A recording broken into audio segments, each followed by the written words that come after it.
I'm Rachel Shipley, or we would say Rachel Shipley. I'm from Orlando, Florida, and we moved from Cleveland, Ohio, because my husband wanted to buy radio stations. So we came down to Orlando, I think nigh on 30 years ago, to buy radio. We came with our 4 children. We have 4 kids, 14 months apart. I always wanted to have a large family. That's a funny little story, too. The House of Rothschild always fascinated me as a kid.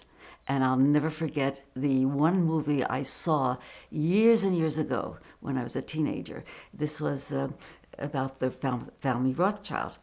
And this was the old man with the 4 sons, and they said, we are going to establish the House of Rothschild. One will go to Germany, one will go to France, and one will go to England, et cetera, et cetera. And I said, when I got married, I went to the House of Shipley. And that's what I did. So we have 4 kids, 14 months apart, 2 boys, 2 girls, 2 blondes, 2 brunettes. And that's the story of my family. And it's been a fun life so far. Okay, so how about telling us?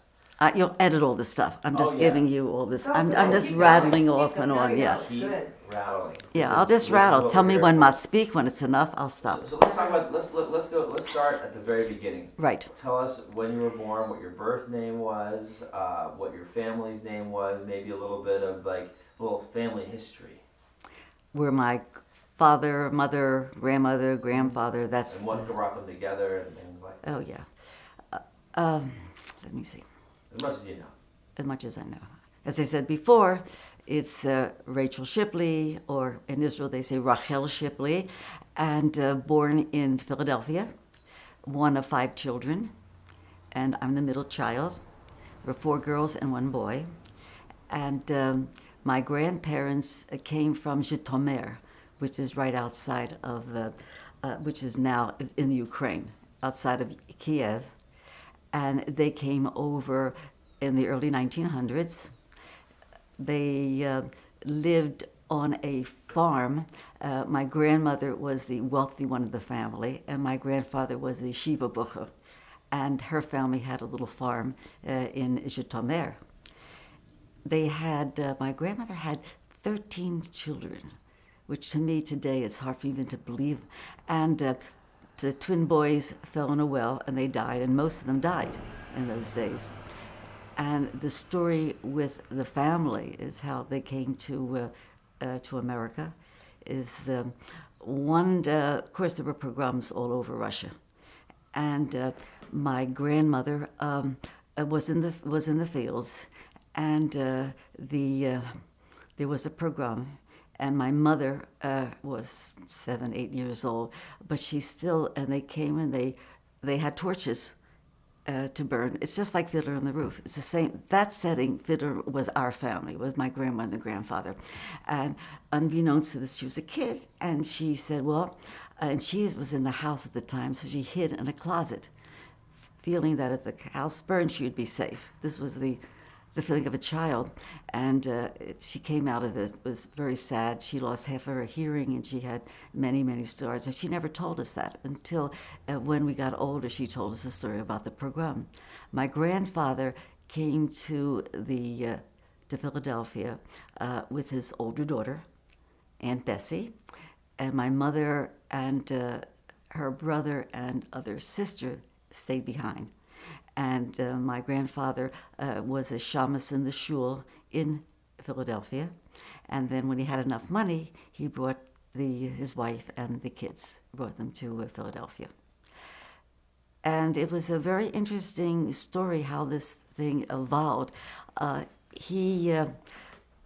grandmother was a businesswoman, and everyone really loved her. So I got bits of the story here and there, whereas she had a little grocery store, and in fact it was in a little boarding house. How they made their money, I don't know. How they were able to do this, because these were questions. We ask questions now about everything, but in those days you never asked about where your family came from and most of our history.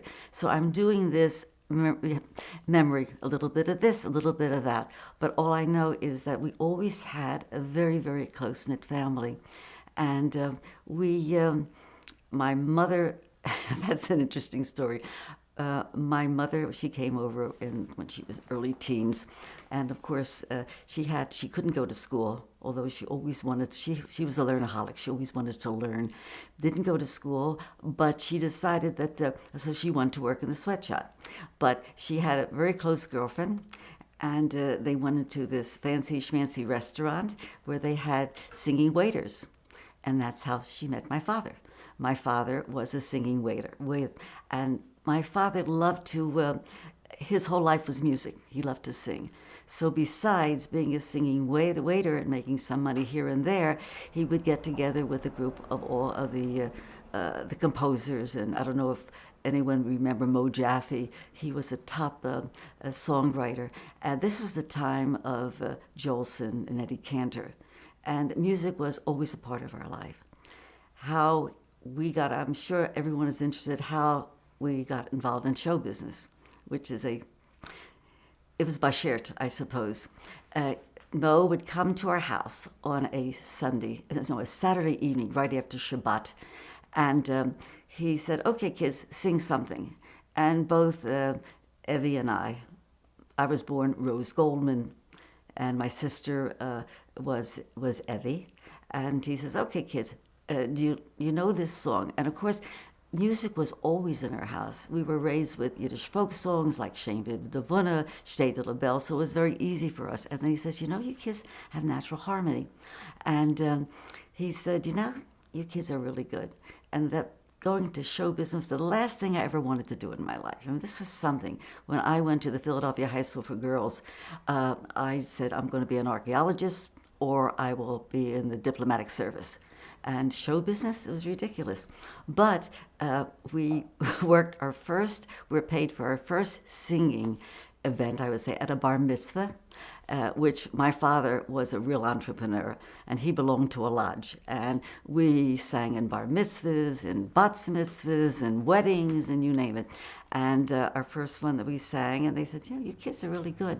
So that's really what started our career in show business. Everything was so natural.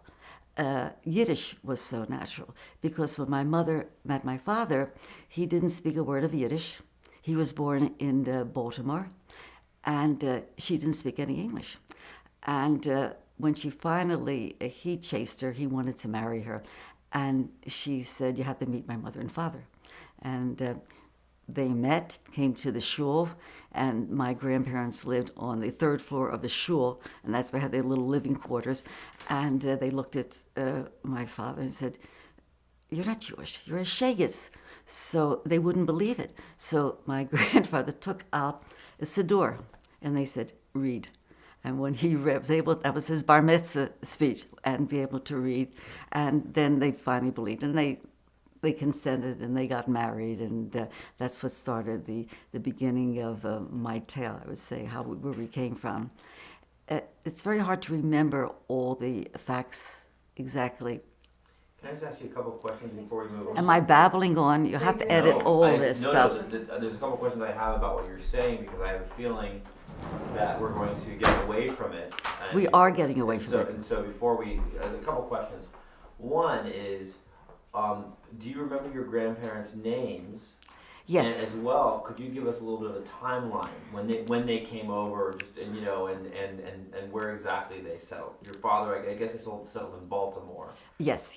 Or at least some. So could you just give us a little bit just of the details? My grandmother was Rivka Friedman, and my grandfather was Yossi Friedman, and my father was Herman Goldman. In Baltimore, and his family came from, I believe, Poland. And the time frame, I really don't really know. Just ask me. I'm giving you bits of information that I'm trying to. Look, there's so much to say about the. Were Friedmans, and he was a Goldman. Yeah. He was a Goldman, and his and my grandmother's was Friedman. So I have no idea where to where the Friedman went to the Goldman. No. My father was Goldman, was Herman Goldman. That was my father, was Herman Goldman, born in Baltimore. His parents came from Poland.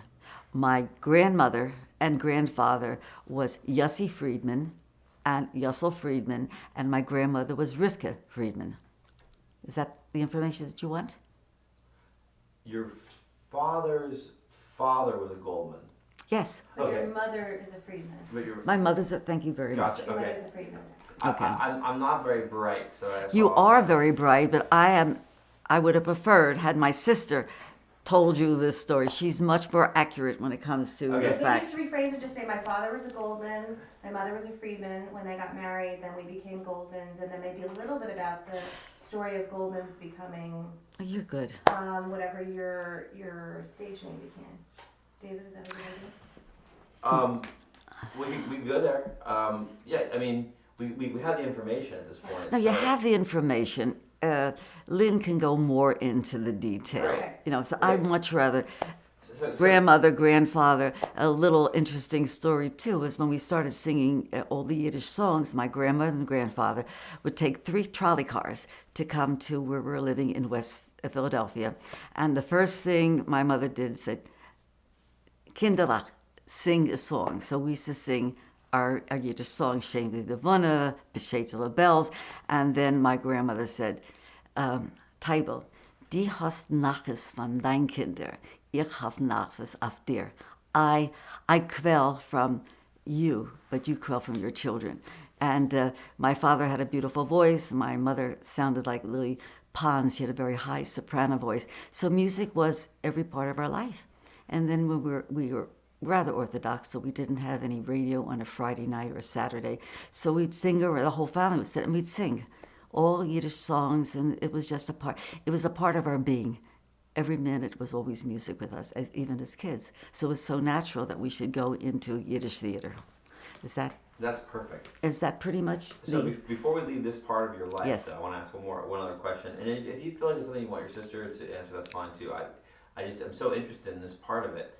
So you're telling me that that you guys were raised Orthodox, and that the Yiddish music was really was in your our soul, start was the beginning. So the question I have for you is this: what was your American experience like back in those days, having the Orthodox on one side, and yet you were living in America? How did you feel? We lived with Jews. We were part of every place we lived. It was in a Jewish neighborhood, and it was we never even questioned it.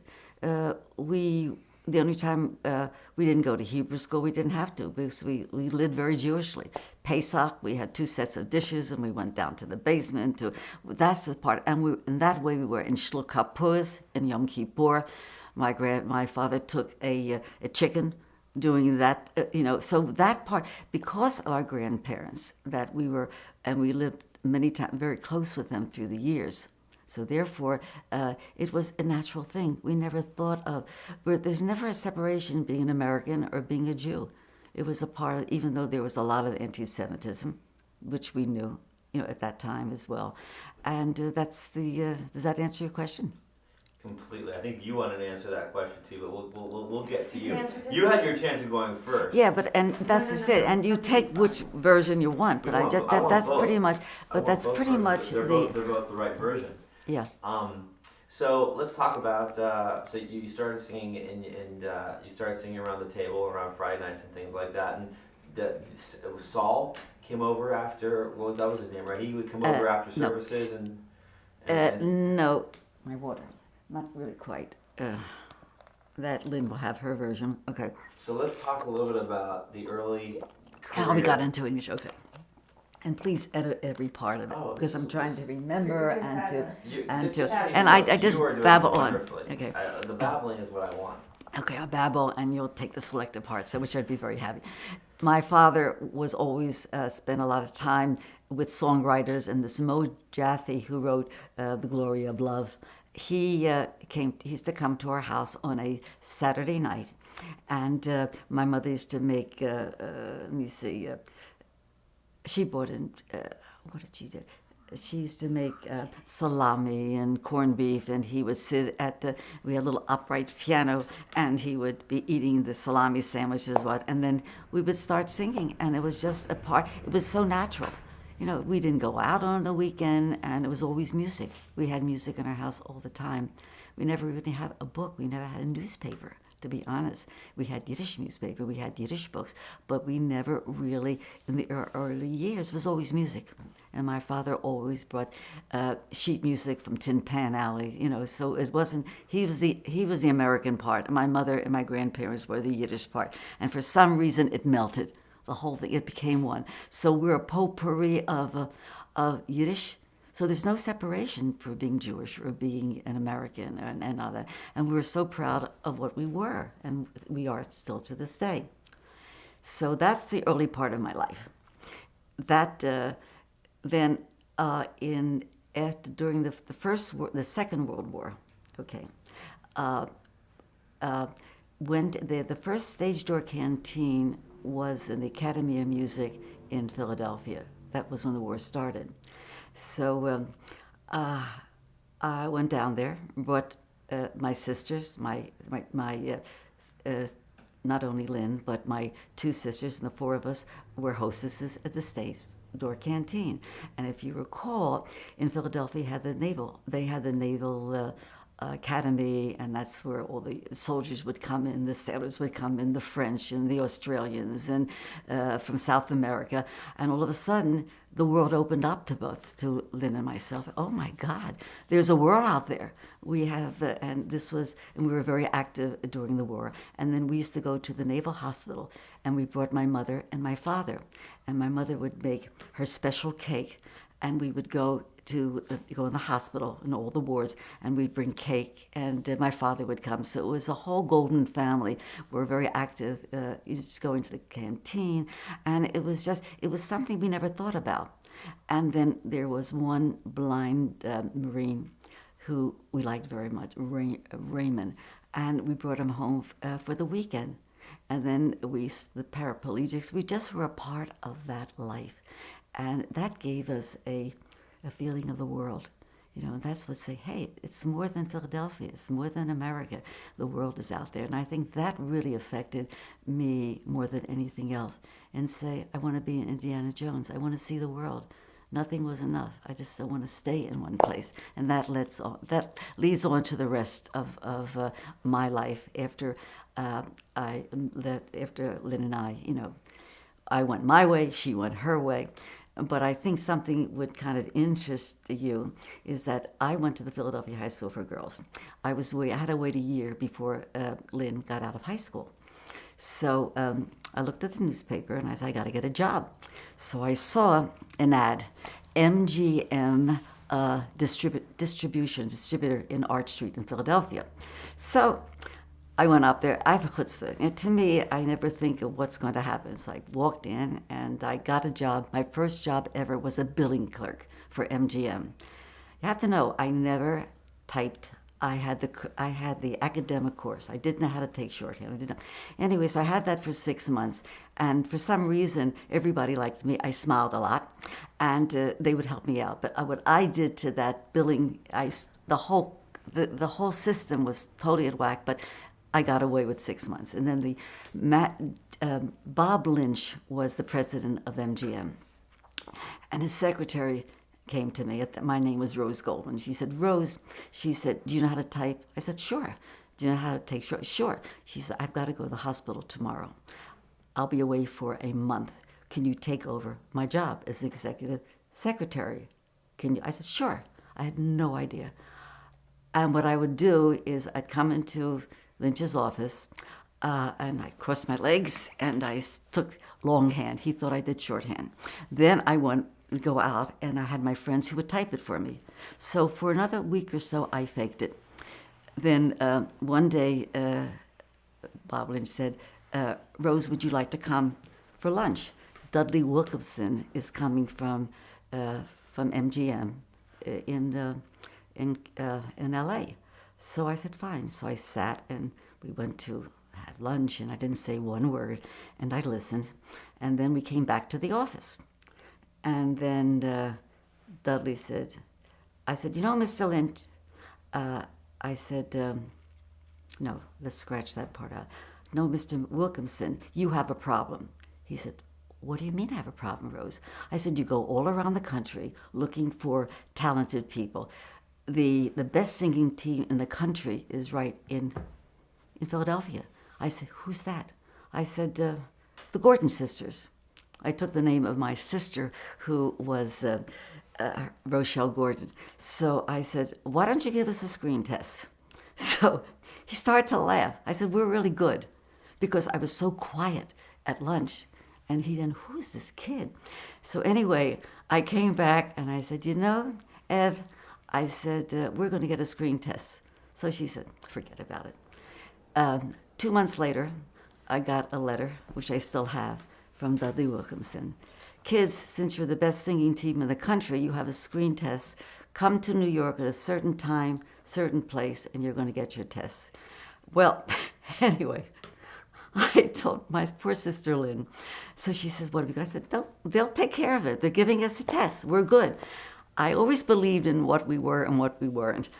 So, but she said, we have no music. Well, my sister, Rochelle Gordon, she was very, very talented. And she worked with this one top booking agent, which was a Stan Zucker agency in New York. I think it was on Park Avenue. And he had one of the other agents, Leo Kahn, who was a pianist. And so she asked him, would you play for my sisters? So anyway, he said, fine. So to this day, I have no idea what we did for that screen test. And I always ask Lynn, and she doesn't remember either. Anyway, so we finished, and then we're waiting out in the lobby, and they say, okay, George Skanks wants to see you. He was the head of the Skank brothers. One was in L.A., and George Skank was Joe and George Skank. And he said, okay, kids, he says, come in my office. We walked into this office. I never saw anything as big as this. He was sitting at this desk, and he had a big cigar, and his legs were on the desk. He says, okay, kids, how much experience have you had? So he said, a lot. He said, please. He said, look, you're not a Judy Garland. He said, you don't have. He said, but you're two nice, sweet Jewish kids, and there's a possibility. I'll tell you what I'll offer you. I've got two propositions. He said, and you got to picture this. These are two kids that didn't know anything. But we said, why not? So he said, okay. He said, I'll send you out to Hollywood, give you $75 a week, but we own you. He said, and we'll make stars out of you. But if we want you to be fat, you'll be fat. If you want to be skinny, you'll be skinny. If your hair has to be purple, fine. But whatever we own you. And I said, Mr. Skank, what is the second suggestion? He said, work all the joints, go all over the country, work the nightclubs, and come back to me in 2 years. So I got up. Mr. Skank, nobody owns us. I said, we're good, we'll be back in 2 years, and then you can make stars out of us. And then, anyway, I still remember that to this day. And my sister Lynn is looking at me, and she said, what are you doing? We came, this is really so funny. So we came out into the lobby, and I said, well, there went the screen test. Why are we here? And then Leo Kahn said, look, kids, he says, you're really good. He said, you come with me. He said, you're coming to my agency. So he took us to the Stan Zucker agency, and he walked into Stan's office. He says, you know, Stan, these kids are great. Do you know that Skank offered them a Hollywood contract and they refused it? He wants them to go around the country and get experience. They want to see them back again. So anyway, and this is another thing with their life. It's been bashert. So I'll never forget Stan Zucker. He said, you know, there's an opening in Fall River, Massachusetts. It's in a month. He says, okay. He says, would you like to do it? He didn't even know that we never even did this in our lives before. So he said, you'll do 2 shows. It's the Highway Casino in Fall River, Massachusetts. And I said, where's the contract? So he said, don't pay for transportation, and you do your own room and board. I said, okay. But this was our first offer for a job. which was rather exciting. And I walked out, and then I signed the contract. And Lynn looked at me, and she says, "We don't have any music. We don't have any gowns." I said, "Don't worry, we'll get it. We'll get it." Came back, and my sisters, this sounds so outrageous, but this really did happen. And my sister got us her arranger, which was Lou Dobbs, and gave us, but we got 2 sets of gowns. And my mother said, "You kids are not going to go by yourselves." So our oldest sister, Dorothy, she was her manager.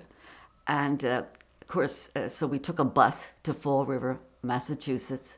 And this was in the winter time, and it was so cold. We go into this nightclub, which was totally the biggest thing we ever seen in our lives. The stage was 50 feet wide, 50 long, with 50 wide. And we come into this place, and there were 2 strippers on the bill. They had an 8-piece orchestra, and they had a comedian. And we did, by that time, we had our music, and we rehearsed. And but one thing, Lynn is a perfectionist.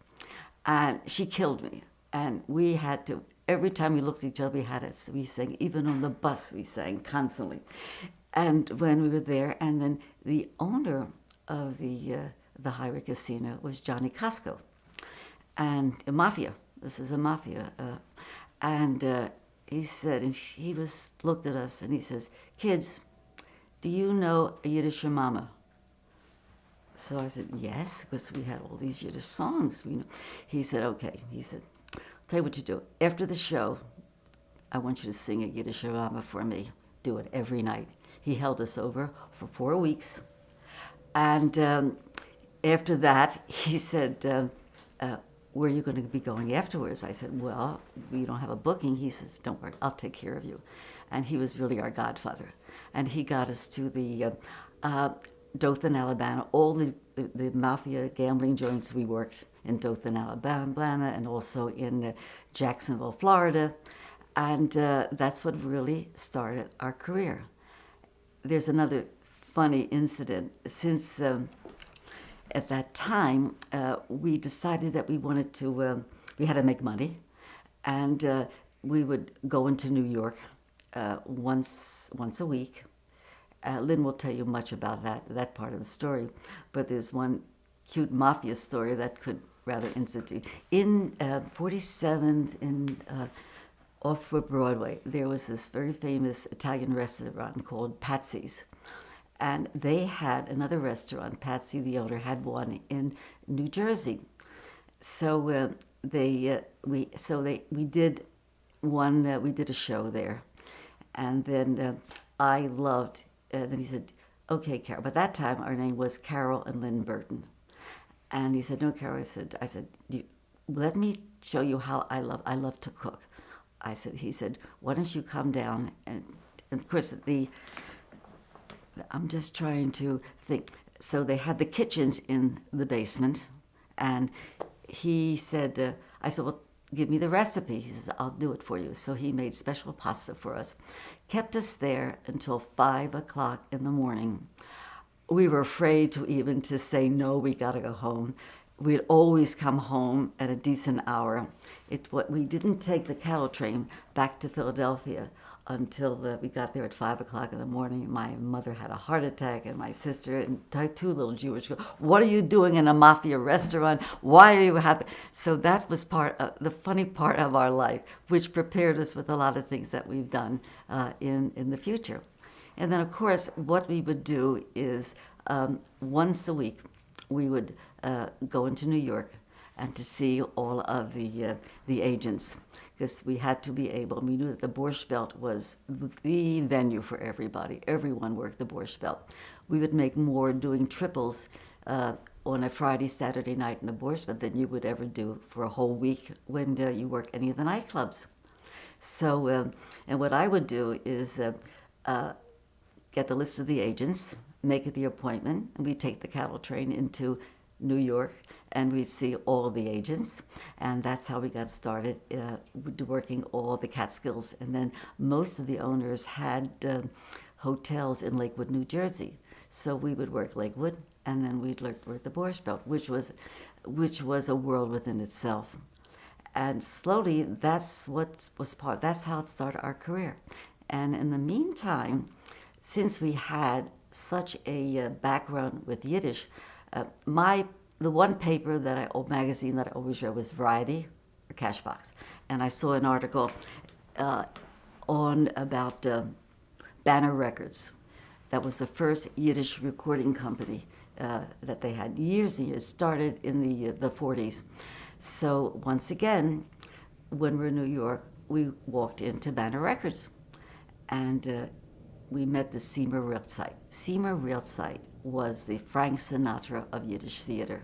There's a tremendous background on Seymour, and he had a gorgeous voice, and he said, "Okay, kids," he said, "do you do Yiddish?" I said, "Of course." He said, "Sing something for me." So we did Shevi de Lavona, we did Shades of the Bells, and he started our career in Yiddish theater. And after that, he got us the booking agents in Montreal, in Canada. This Roy Cooper at that time was he booked everything in Ottawa, Montreal, and Quebec, and that's how we started. We spent the winter time, instead of being in Vegas, we were always up in Canada, and that's what started our career with our RCA record.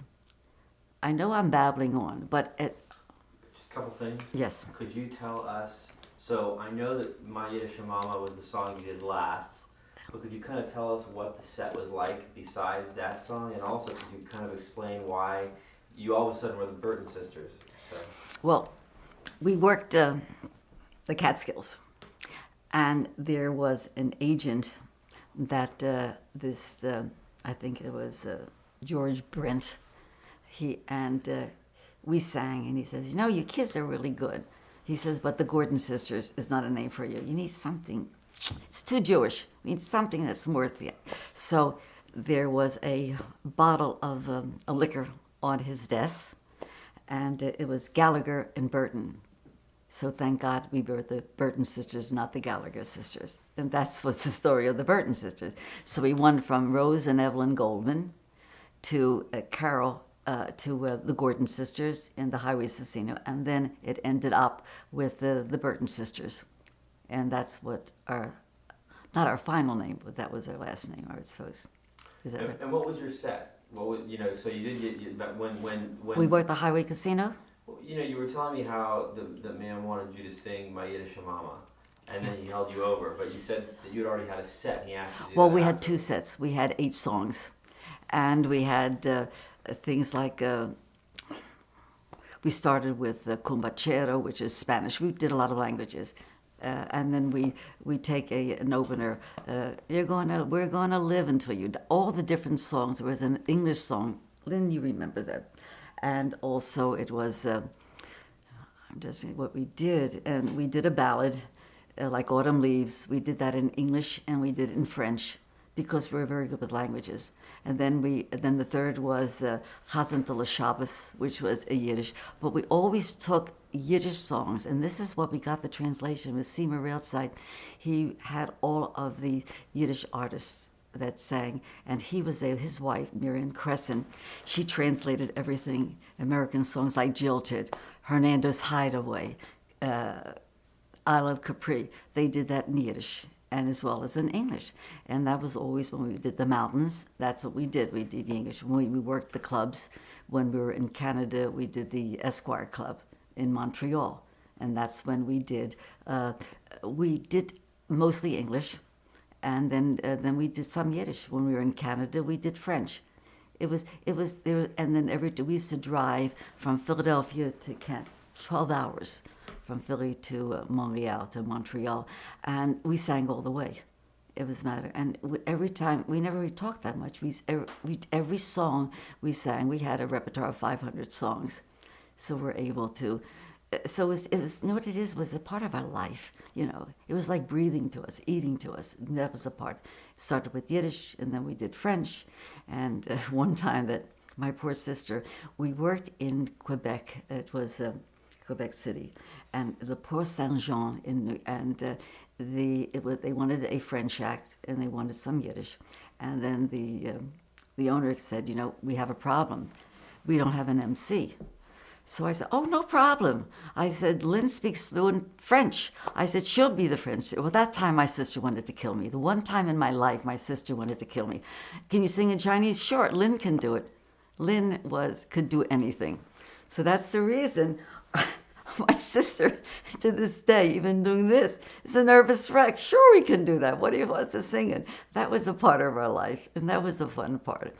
But that's the reason we have this relationship. A total understanding of what I always knew what she could do, and I always knew what I can do, and that's the reason. And I think our relationship is to this day, is that we're so different with our talents. Or so, to me, PR was always been. I still do that today. Adventure PR has been very easy for me, and Lynn has always been very, very creative. And so therefore, we had a wonderful arrangement. This was our love relationship with each other, but still today. That's wonderful. I know, I'm just babbling on, but I don't know what you're going to be getting from this. Because this is all good. I mean, don't stop babbling. Stop worrying about babbling. All right. Because this is perfect. So I'm just going to keep leading you on, though. 'Cause I Would want you to do that? continue. Because I want you to understand, because right now, Lynn, Great. are you okay with everything over there? You're getting yourself ready, but Oh, no, it's just fine. I have our memories selected. oh, that's selective memory. She has the memory. I have a well, I slightly can't different wait. story. I can't wait. Okay, so we are at the stage right now where you're just beginning. You're doing the Catskills. You got in touch with this record company. Yeah, so when we got a banner, we had a contract with doing Yiddish, and Seymour Realside was really our godfather, and we traveled the country with Yiddish shows like the Borscht, which was the big thing. You had Mickey Katz, and you had some of you had the Barry sisters in New York too. But we were the one act that we do Yiddish. We had a Yiddish contract, and then looked at Variety, and I saw an article. Bob Merrill, who wrote Funny Girl and Doggy in the Window, and Mary the K in New York. He was a top disc jockey with the Hush Puppies and all that. And they started a management company. So I saw where their offices were. So at that time, we had a demo record, because what we would do when we come into New York, we practically lived in the Brill Building. And in those days, it was like the Tin Pan Alley. And we would go from one floor to the other and doing the different songs. And we met this wonderful, very talented writer, this Bernie Wiseman, who really took a shine to us. And he says, you kids, it was just like we do the Tin Pan Alley. We sat at the piano. He says, you kids are really good. You should make a demo. What did we know from a demo record? So he got us into a studio, and he coached us. And when we were in Canada and we were in Quebec, we loved the French folk songs. They were wonderful. And we found one, Si mon moine de les danser, and we said we just loved the sound of it. So we came back, and we sang it for Bernie. He says, let's do a demo on that. And he did a couple of Waters of the Minnetonka, because we did have perfect harmony. And so we had at least something to show. If he wanted a record contract at that day, get a record contract and you're made. And you'll see all the disc jockeys around the country and so forth. So anyway, when we walked into Merrill's office, and we said, hi. I said, we're the Burton Sisters. So I said, do you have a demo? Yeah. And we played the demo of the song. And he said, this is good. This needs English lyrics. So he said, I like your voice. We'd like to manage you. So I said, if you get us a contract recording, you can manage us. Get us a record contract. He said, well, I'm with RCA and Columbia. So he played it for Joe Reisman, the A&R man at RCA, and he came back. We came back a week later, and he says, "You kids have an RCA contract." He said, "But what I'm going to do, I want to take this French folk song, and I'm going to write lyrics to it." and that's what started the. We signed an agreement with him, and we went to Webster Hall at that time, and they had a full orchestra, and we did Doing the French Can-Can, and we did a Divided Love, and we'd had 2 or 3 different sessions. So we were the only sister team at that time that had a Yiddish recording contract and also an RCA. And then they thought that the French Can-Can would be our hit record.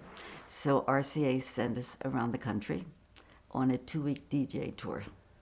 And that's the second part of our life. So we came to, we were booked in Cleveland. Bill Randall at the time was a top DJ. There was many, we're talking 40, 50 years ago. We're talking in the 50s. And so that was the one. We had to go to Detroit, Boston, there, and also we did mostly the East Coast. And we had our little 45 demo record. And we were scheduled, this is a funny part of our life, went to Cleveland. Now, at that time, my husband was, it was the Korean, with the first Korean War, but Jim was a child star when he was 15, 16 years old. CAU in Philadelphia. So he was, he's a storyteller. He's a tremendous actor, and he was there every single week and so forth. So I don't know where I'm going into that part, but anyway, he's had his own theatrical background, but he's a writer, and he was able to create shows. So when he went to, he decided to enlist in the Coast Guard. He didn't want to be in the Army. He said, no, he wants to have a clean bed. He says, I want to make life easier. So they sent him out to where was it? I think to Oregon, to Seattle. And he produced a few shows for them. So that was his stint and he's another very interesting, talented man. So I did marry a very talented guy. But he finished his year there, and then he came back to Cleveland. And it was another thing with Borscht. I would say his father was the RCA distributor, mainline, in Ohio. They had 400 distributorships all over Ohio. They also was the Whirlpool distributor. And his father was a real diamond in the rough, brilliant businessman. But Jim never wanted to go into his father's business. But another thing with Borscht, he came back to Cleveland. That was the week that we were scheduled to do a DJ tour in Cleveland. And in the meantime, his father, and he started his own little, he wanted to go into advertising. So his father said, look, I had Ed Bang is a top sports writer in Cleveland, his 75th birthday. Get me a star, get me an act. Well, in those days they didn't do that. They couldn't get Como, couldn't get Sinatra, they couldn't get the biggies. So Jim contacted RCA, and he said, do you have any new acts? He said, well, the hottest team in show business, we just signed, the Burton Sisters. So he came to see his father. He says, Dad, I couldn't get the stars, but this is the hottest team in the business, the Burton Sisters. My father-in-law looked at him and said, who the hell are the Burton Sisters? A year later, I was his daughter-in-law. This is how Borscht. So that was pretty much a part of my life in show business. And then Jim pursued us, and he followed us over the country. We, wherever we had to, we sang in Canada, so Jim was there. And I wasn't quite ready to get married because that was just the time of our lives where our career was really booming and so forth. And that's the next part of my story. Yes? Questions. So in this day and age, you could have two recording contracts, one Oh, yeah. for a Yiddish record label, Didn't one bother. for No, an fine. English-speaking actor? One enhanced the other. We're the only team that had that. There were other sister teams, but of course it didn't conflict. And even in it was a different world then. So in those days you can have a Yiddish contract, you can have an American, you can have RCA, and that only enhanced us as a sister team. In fact, we used to come in once a week on a Sunday. Once again, Seymour outside got us a WMGM in New York, and we used to come every week, and we used to go, and we had an hour show, and we'd bring in, and then we had Edelsohn, which was the most prolific Yiddish songwriter and orchestra leader, and we had a 30-piece orchestra in the studio. And we brought my mother and father all the time, came with us, and that's when they kvelled. We made it. When we had that Yiddish show, didn't care about an RCA contract, we really made it at the time. And then I'll never forget, I think it was the 10th or 15th, we come into the lobby, and these are many people, little old people from all over New York, from Coney Island, from the Bronx, and they all came to see our show. And they could not believe that, and my parents could not believe that they came to hear my Kinderlach, my two kids. This was a part of the life. And that's when, as far as my parents are concerned, we made it. They didn't care about that. And it was really something. And what we'd do, we'd have like Edie Gourmet and Steve Lawrence, and you had Moshe Oisher. You had your top stars come, and we'd sing together. In fact, we have, they taped all of our shows. So I believe we have 21 songs that we did that was taken from our radio show with a full orchestra. And it was just, things happened to us so differently than when most kids. If there's something was out there, we would do it. And it was a very eclectic life that we lived. And when I think about it, I say, how did we do all this? But you never do. In those days, one thing led to another. And I think the biggest thing, I believed in my sister's talent. My sister could do anything. And my sister Lynn said, well, what are you going to do next? And I always went out there. So we made a great team. And there was never, ever any jealousies between us because that was our relationship. So let me ask you another question. And if you tell me if I'm digging too deep here about the Borscht Belt. I'm fascinated with the Borscht Belt. I think it was an amazing community. And it seemed like a place where a lot of art got, mixed up and people got to talk and things like that. And you're this young and new entertainer who's getting thrown into it. It's multi-generational as well. Of course. So could you just tell us a little bit about Borscht Belt and maybe some of if you have any people that you remember, even people who never even heard of before that happen to have been hangers-on and things like that about the Borscht Belt, or what are your... Well, all the acts used to meet 1650 Broadway. And that's where, that's where Charlie Rapp was the top talent agency, and they had this, and we would go up to, never forget, take Route 17 and go up, and then we went into Monticello, we went into to Liberty, and that's when we all of us had, we did doubles or we did triples, and that was another world, but everyone did it. Red Buttons did it, Sinatra did it, all of the young acts in Mel Torme did it, and you had Alan King, all the comics, and it was a way of life. The Borscht Belt was another world, and we made more just doing a weekend than we would ever doing in a nightclub.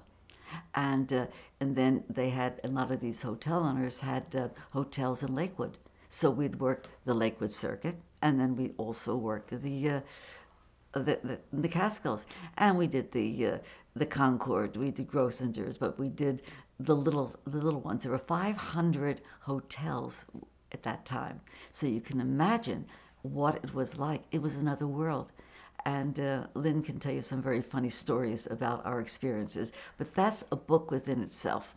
And Stubby K, who did Guys and Dolls, and so many other stars today. They all did it. Was there competition within the musicians of the Borscht Belt, or did it seem like it was a camaraderie? Well, there's always everyone had their own little band. It was never they had, all the hotels had a social director, and which was the MC, and then they had then they had the shows. We did 2 shows, and then you had something called the Kocherlanes. Now, do you know what the Kocherlane means? Cooking alone. They had these little cottages that the women would come, the husbands would join them on a weekend, and they would do their own cooking, and they'd sleep there. And then they were not allowed to go into the hotel. If they wanted to go, they had to pay to be able to hear the entertainment. And it was a way of life. Did that answer your question? Yes, and I want to get to the next stage, but the one last question I have about that is the Catskills. You performed a lot in the Catskills. That was the mecca at that point in time. What was your feeling when you first went there, and how did you feel about playing there? You know, you never think about it. It was a matter. It was so. They wanted Yiddish, of course. That was the Yiddish and English, and we were a crossover between. So it didn't matter what we did. The feeling that we had, it was hard work to drive. Some took 2-3 hours to drive from New York. First, we came in from Philadelphia. We never wanted to spend money on a hotel, because what we did at those days, we always wanted to give money to our family, mother and father, who needed it. And so we never really stayed in New York. If we did, we were overnight, like we stayed at the Chesterfield, which is in 40, I don't know if it's still there today, 49th Street right off of Broadway. That's when we'd stay overnight. And then we'd go there. It was like going to a job. And then after the show... Nothing different, it was just any other Yeah, job. but the fun thing was, after the show, we'd all meet at a restaurant in full, whether it was a Monticello or Libertyville, and that's when all the comics. That's something that you never have it today. And all the comics would stand around the table, and we used to all order something. And if it wasn't too late, because we always had to go back to Philadelphia, so it was a different way of life. You're a part of a society. It was the Catskill Society, and you can work Grossinger's, and you can work these tiny little hotels but didn't matter. They all paid you the same, unless you were a star. So that's something which is really, in fact, my husband, when I finally met my husband, and he said, when he went to the Catskills with us for the last time for my husband, he couldn't believe, what is it? You're driving at night. It's so dark, and you're into. There's just roads there. It's amazing we didn't get killed. One time we drove with Buddy Hackett, who was absolutely insane. Buddy Hackett drove like a maniac, and Lynn and I are in the back, and I don't know how we came there alive. And he didn't really care, but we arrived there. But you had these different experiences. That was scary, more scary than singing at the hotel. The way we would never drive ourselves. We'd have the other acts drive for us. And it was a way of life, simply a way of life. Wonderful. So, next phase, you had the one demo record for Yes. RCA. Right. I think that's where we left off. Or maybe it's a little bit of a mixture, but so. We had the demo records.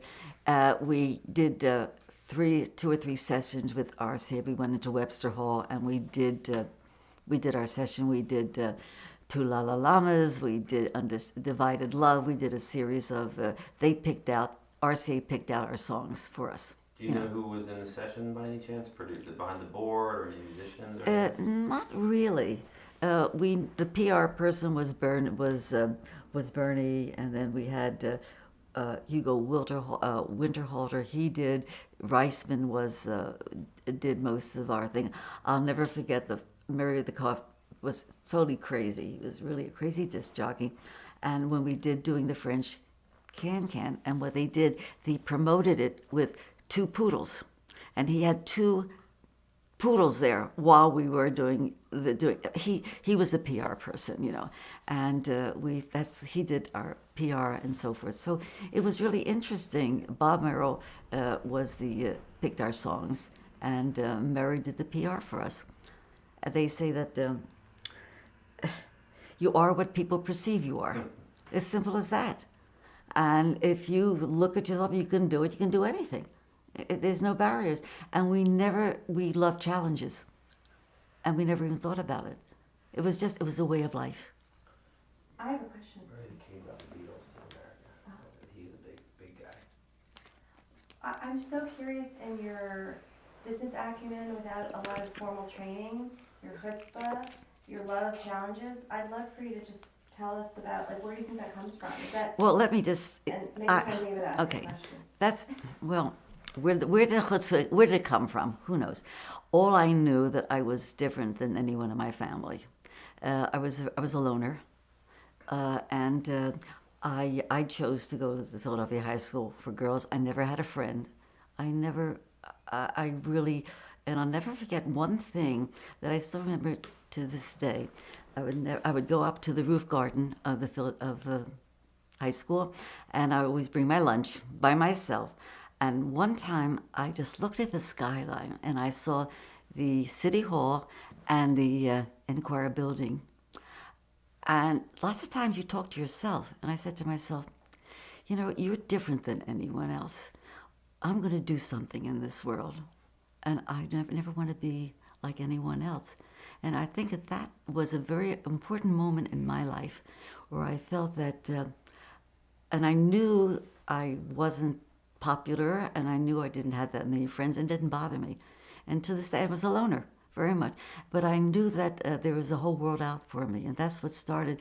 And then I believed in myself. I believed anything I wanted to do, I could do. And there's just, I don't know where it comes from.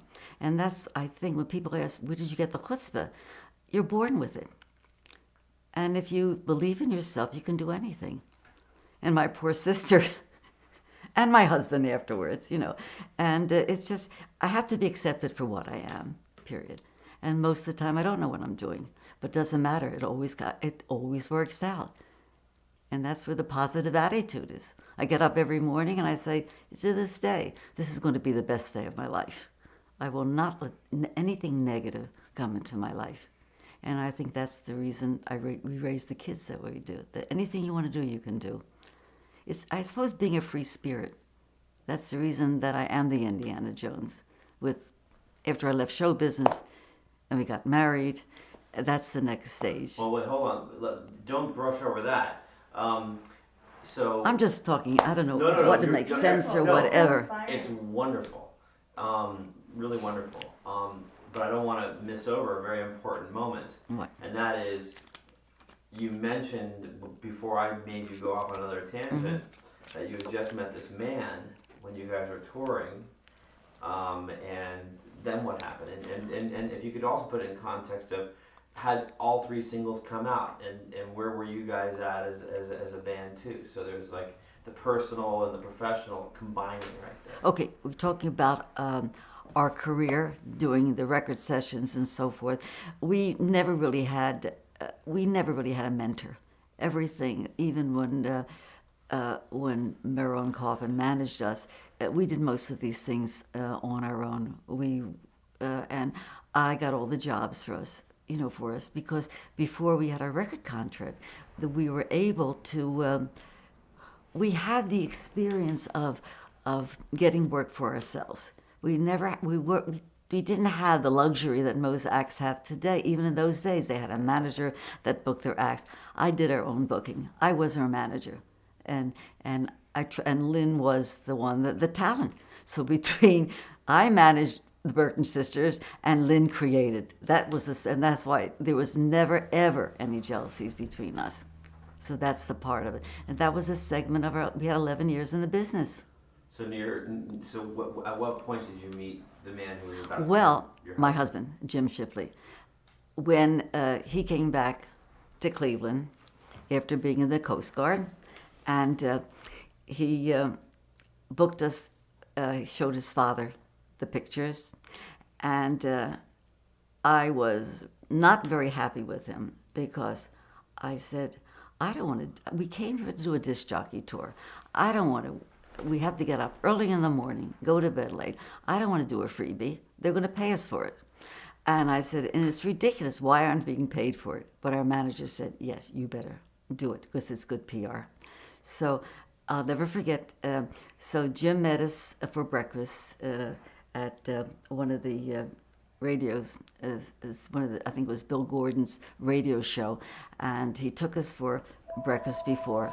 And I was not very nice. We have to just stop for 1 second. Oh. Yeah, let it ring for a sec. Just because the audio. You're doing great. No. These I'm giving you segments. I'm not.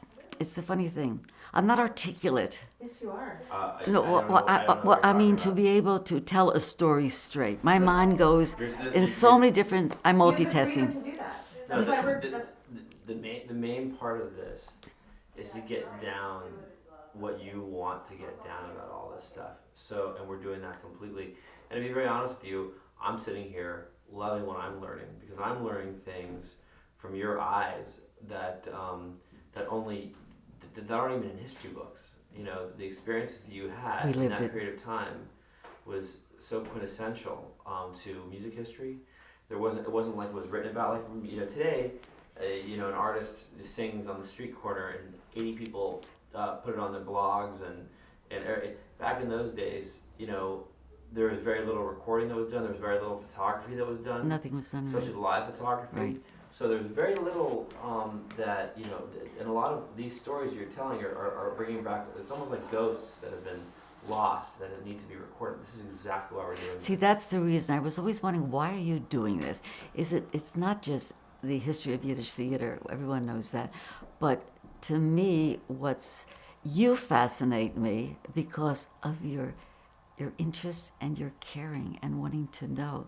I'm a dinosaur. I shouldn't be in this world right now because I've lived so many different lives and everything. No one sits and talks that we were doing. To me, a one-on-one is, maybe it's because I'm the loner that I am. I am much more confident and happier doing a one-on-one because I want to know about other people as well. So when you're telling me, and I'm curious, I said, why am I here? This is really crazy while I'm here. I never even thought about it because my sister wanted me to come in and to revive the Burton Sisters, like we'll keep going in on. But what you're doing is absolutely amazing. This is what's exciting to me. And I fell with my sister. She still blows me away being as talented as she is. She doesn't think she is. She doesn't. I believe in her more than she believes in her. So what can I? But getting back to our history, okay? Yes. Because there are other segments. So anyway, getting back to. You were unhappy with doing the Oh free wait, no, gig, but I didn't want to do it. He went into this little restaurant, and I was nasty to Jim because I was so bogus, and I said, "Why are we doing this?" And then Lynn kicked me under the table. She said, "Be nice. His father is mainline, and he'll promote our records and RCA." I was so nice that after we did this show, and we were, I thought, pretty good, that he took me out. He got someone, one of his friends, to be Lynn's date, and then we went to this little Corman's back room, this little. It was not a speakeasy, but it was a hangout. Where the musicians were there, and I was so nice to him because what I did, I interviewed him. I said, "Okay, tell me about you." That was my first question to Jim. Tell me, who are you? And I loved doing that. And he just opened up and told me all about his life, and gosh, we were there for a couple of hours, and he says, "Who's taking you to the airport?" So I said, "We'll probably take a cab." He said, No, I'll pick you up. So we were in some gymnasium with this Bill Randall, who was the top disc jockey all over the country. And then, so Jim was there, picked us up. And to this day, I don't know whether he purposely made us we missed the plane by 5 minutes. And I said, "Tell me today, after being married 55 years." He says, "No, that's a secret you'll never know." So we missed our plane. We missed our gig in Boston. They were hysterical with us. And then I said, okay, then after that, when the phone bill at that time was $125 a month, he said, "I got to marry this girl." And that's when we went to Buffalo. He followed us. He didn't tell us he was in the advertising agency. He had his own agency. And suddenly he had to be in Montreal. And then, but he would never say, but he followed us around. But then the last thing he did, he says, "Okay, I'll take you to the Borscht Belt," because we had a weekend at the Borscht Belt. And this was a momentous part of our life. And he spent 3 days, and he just couldn't. He says, I'm never, ever doing this again. And he says, and then Lynn said, yep, Jim, this is the last time we're going to do the Borscht Belt. And he said to me, you have to marry me. And I said, I'm not really ready to get married, not quite yet. But then when I came back to Philadelphia, and I got a Dear John letter, marry me now, or that's it, the bottom line, or I'm going on with my life. And I looked at Lynn, and she looked at me. So I said,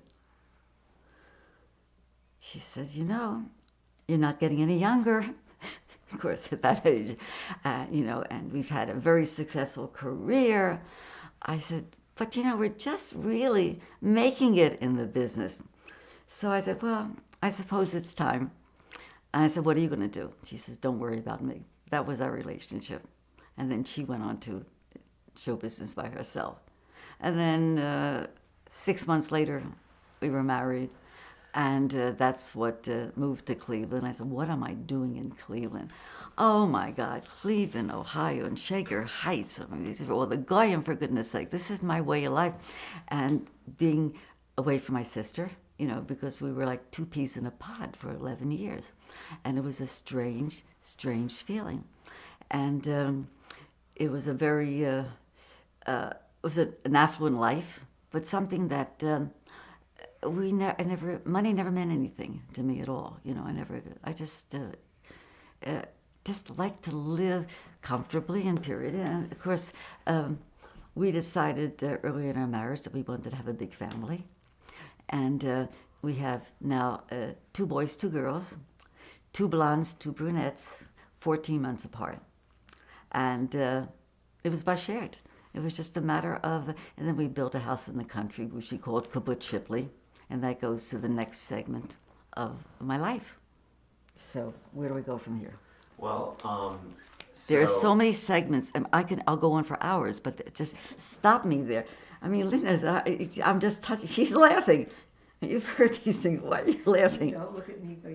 No, I'm just talking to you. Okay, so I guess the questions I have for you before we leave this segment is, tell us, we're still in this segment. Okay. Just a couple more minutes. Is tell us maybe a little bit about your wedding, and then tell us, you know, how was living Jewishly in the Goyish part of Cleveland for you? That wasn't easy. Let's start with the well, wedding. Mother, we had a small wedding, 50 people, just the family, at the Acadia Hotel in Philadelphia.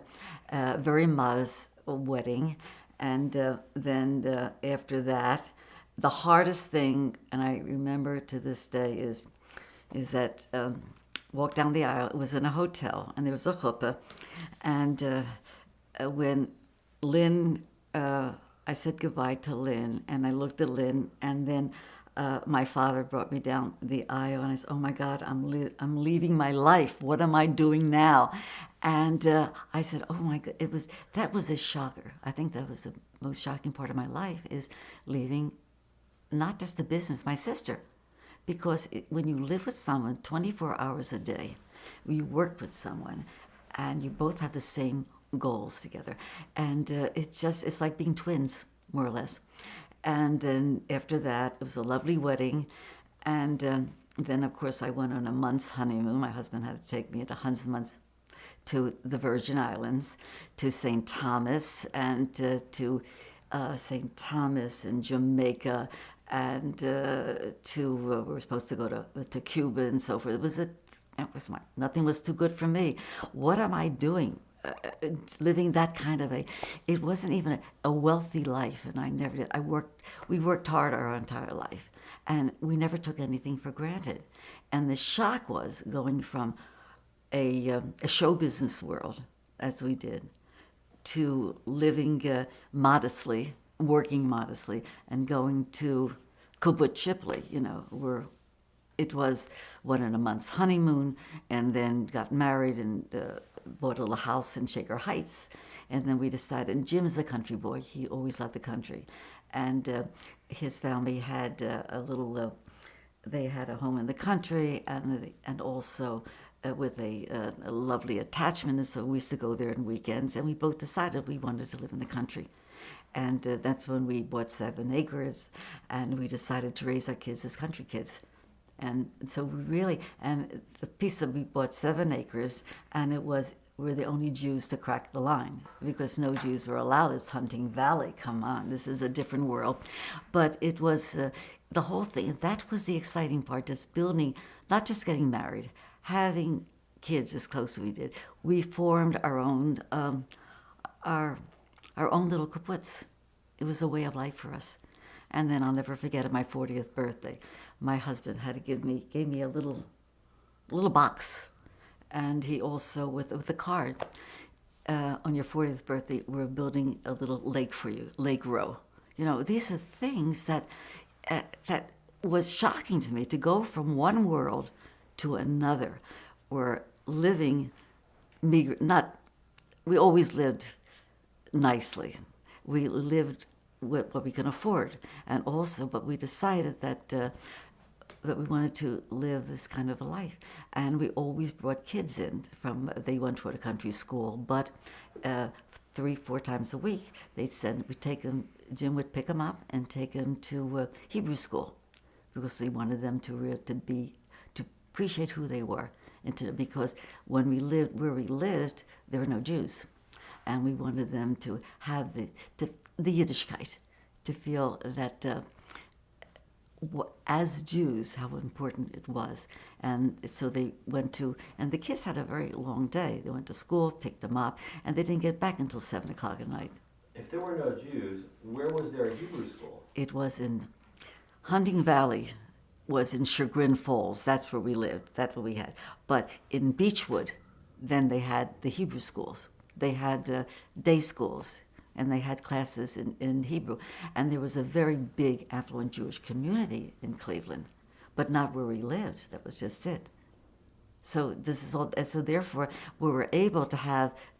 They would go to learn Hebrew and to know all the holidays and stuff. Unfortunately, I think what I missed a lot was my mother and father, because my mother passed away a year after we got married, and so I miss the feeling of being surrounded by a family, and especially my mother. To this day, I can't even think of my mother without crying.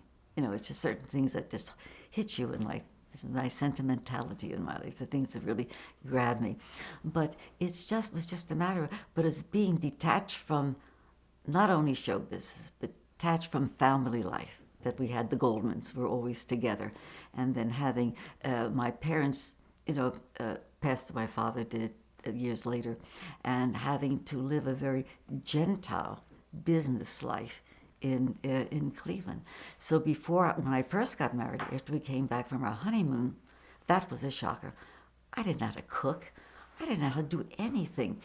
And they brought me in this cute little house in Shaker Heights, and had breakfast. And Jim left me, and I said, "What do I do?"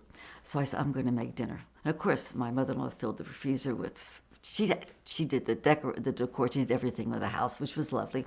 And I said, "I'm going to make lamb chops." What did I know how lamb chops? Jim walked in, and the house was practically on fire. I tried to make dinner, and it was a disaster. He says, "I'll do the cooking from here on out."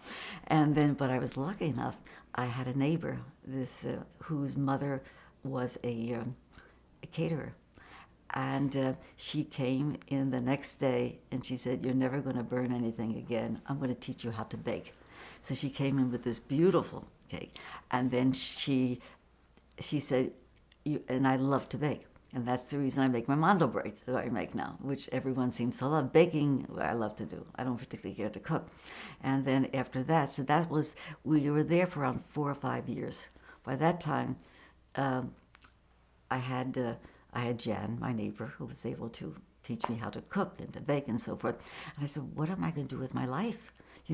Jim went to work. And that was a big shocker, going from a very active life that I had for so many years, and then just being a housewife. How am I going to be a housefrau? This wasn't a part of my life. But my mother-in-law had my father-in-law was very active in the Jewish community, and they had a circle of Jewish friends and so forth. And one of their friends had a daughter who was very active with the blind. So I got involved. So I used to work for the blind. I went there once a week and do very outrageous things with them, and I used to sing with them and had holidays with them and so forth. And then when my mother, the year after I got married, my mother passed away, and she had lost half of her hearing, and I wanted to do something in her memory. I said, and there was a speech and hearing center in Philadelphia, in Cleveland. So I didn't know the community well. So I went to my father-in-law, because he was so active. I said, give me a list of the live ones, the liveys where I can get money from. I want to go and raise money for the speech and hearing theater. So what he did, gave me a list. And of course, being in show business was very easy for me to walk into an office and say, this is what I have, and this is how much money I need, and so forth. And they needed a skin testing machine for babies. And I wanted to have a memorial for my mother. So I said, what does it cost?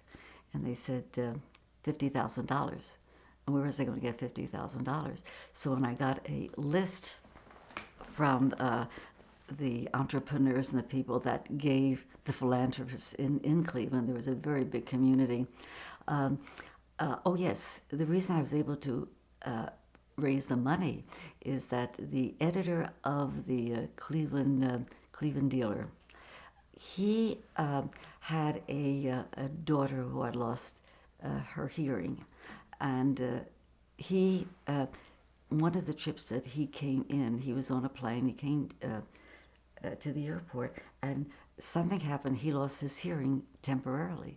So he was very interested in the Speech and Hearing Center.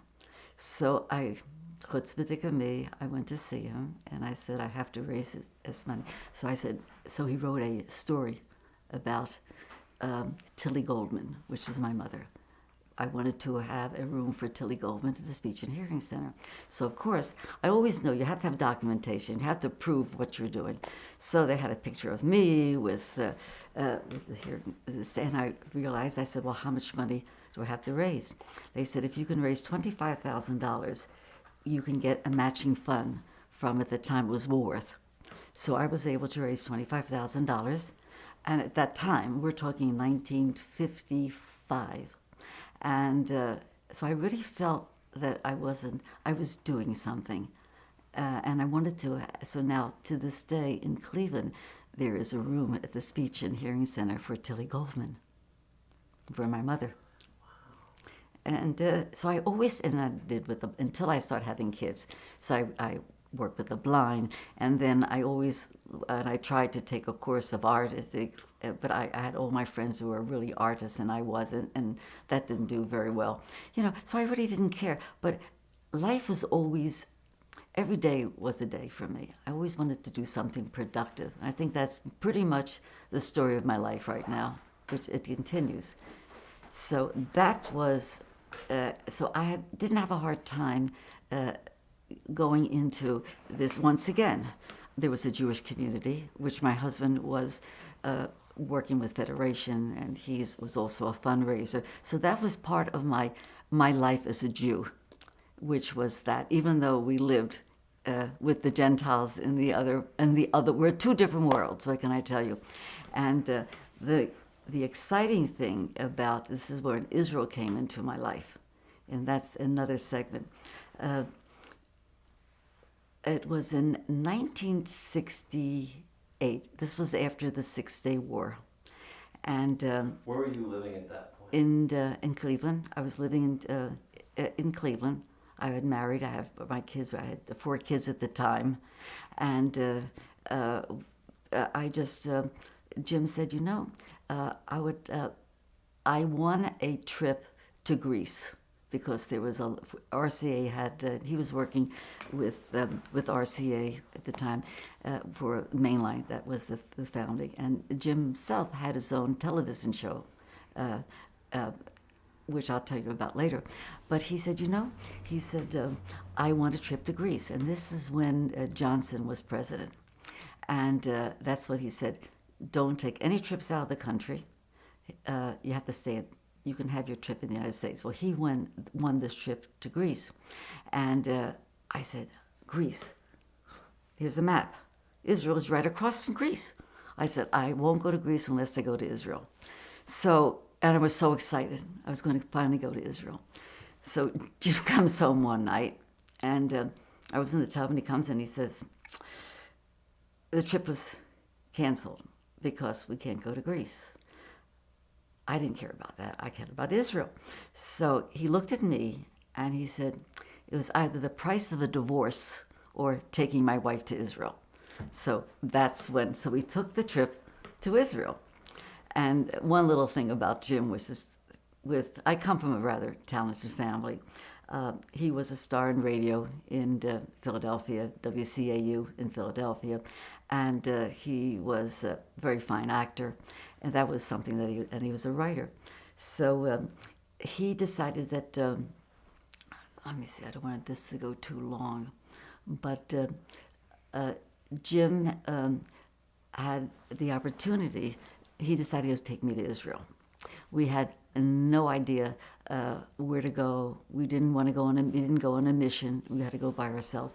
But before that, there was the first, after the 6-Day War, they had one of the top Israeli shows that went all over the country. And they came to the Hannah Theater in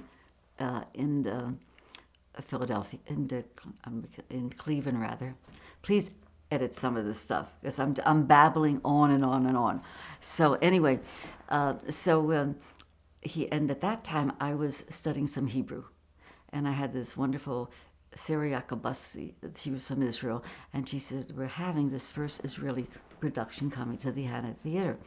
Do you want to go to see the show? I said, of course.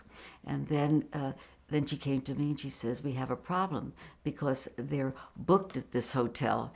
And this was a cast, this was the stars of like Michael Bornstein, Pesach Bornstein. Some of the top Israeli stars were in this first show. And they had no place to stay because their rooms were canceled or something. So I said, well, come to Kibbutz Shifley. So we brought the entire cast. Our house has always been open to everyone. And we had a rather large home in the country. And we brought all the acts there. And we became very, very, very friendly with them. And that's when I said, when we went to Israel, right before going to Israel. So all of one incident, one part of it always seemed to lead into the other part of our life. And that's the way life has always been. So getting back to our trip to Israel, before that, we had this show that came, and this I think will be very, very important. Let me just see how this really. I'm trying to go back so many years in our career, in our different lives. So we took our trip to Israel, and it was amazing. We spent 7 days there. And the last day, we walked into a gallery in Tel Aviv. It was the Lim Gallery, and this beautiful woman said, I'm doing the first Israeli art show in Cleveland. And it so happened it was at our temple. So she said, will you come to the show? I said, of course. So we came in. So Amal Yerabel. I set up the show, and it so happened it was at our temple. That's another thing with my life by shared. I ended up being chairman of the show because the rabbi's wife was in the hospital, and what do I know about art? I'm not a pseudo art collector, but I know how to promote art. So in 3 days, we invited the entire community, and she walked away with, at that time, $55,000. At that time, we're talking 1969, because I promoted it. Once again, my experience in show business. That's what I do for a living. I can promote things. And it was very successful. And the next year, she became very, very close with us. And she said, I want to bring the art of the kibbutzim to Cleveland. So she brought this top artist in the show, and only raised $42,000. And then Nachum Arbel said, you know, Rachel and Jim, are you going to Israel next month? Why don't you meet me in Brussels, where I have an art show, and then I'll spend 5 days in the country. I'll take you to the Sinai, I'll take you to all the artist colonies. So how do you say no to something like this? So it was wonderful. So we were excited. So we get to Brussels, and I look at my watch, and I said, Nachum, I said, we're late. He said, my show was canceled. I said, what? He said, because Menachem Begin is speaking in Brussels. I said, Menachem who? What did I know about Begin and Israeli politics? So anyway, we spent 24 hours, you know, we saw the city, and then we decided then when we were about to board the plane, we were up to first class because we had an opportunity. And I came on the plane, and I found out who Menachem Begin was. Menachem Begin was the leader of the opposition party. At that time, Ben Gurion, the Labor Party had most of controlled Israel. And I saw this very distinguished elderly man right in front of all the magazines. And I had just started learning Hebrew. I had like 5 words in Hebrew. So I picked up a Hebrew newspaper. And Begin took off his spectacles and said, tell me, my dear, do you speak Hebrew? I said, Kitzat, one of 5 words that I knew. He said, sit down, talk to me. So I spent 8 hours in the plane with Begin, and he never talked politics. But what he talked about, when he found, he said, what do you do? And I told him about the family. I was in Yiddish theater. He was fascinated with Yiddish theater because he came from Poland, and he loved Yiddish. It was the most important thing. So anyway, right before we were landing, he says, what are you and Jimmy doing Saturday? Why don't you come to my house? He's meet my wife, and I have friends coming over for after Shabbat. So and he gave us his card. So Jim said, he does it to everybody. We're not going to. I said, no, he invited us to come.